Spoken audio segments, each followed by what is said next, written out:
السلام علیکم ورحمۃ اللہ میرے عزیز بھائیوں اور دوستوں اور بہنوں، نیوز جسر ٹی وی کے چینل پر میں آپ کو خوش آمدید کہتا ہوں۔ نئے آنے والے میرے بہنوں اور بھائیوں سے میری گزارش ہے کہ براہ مہربانی میرے چینل نیوز جسر ٹی وی کو سبسکرائب کریں، ویڈیو کو لائک کریں، اس کو شیئر بھی کریں تاکہ علم کی بات دوسروں تک پہنچے اور آپ کو اجر ملے۔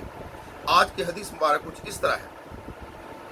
حضرت معاذہ ادویہ رضی اللہ تعالی عنہا سے روایت ہے کہ انہوں نے حضرت عائشہ صدیقہ رضی اللہ تعالی عنہا سے عرض کیا، حائضہ کا کیا معاملہ ہے کہ وہ روزہ کی قضا دیتی ہے اور نماز کی قضا نہیں دیتی؟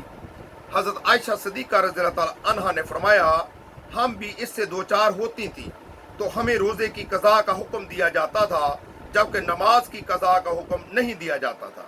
یہ روایت مسلم شریف کی ہے، اس کا درجہ صحیح کا ہے۔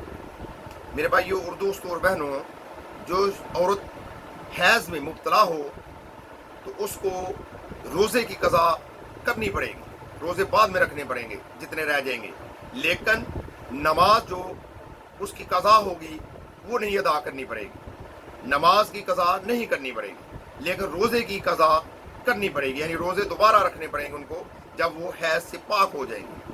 اللہ سے دعا ہے کہ اللہ تعالی ہم گناہ گاروں کو رمضان مبارک کی برکات سے مستفید ہونے کی توفیق عطا فرمائے۔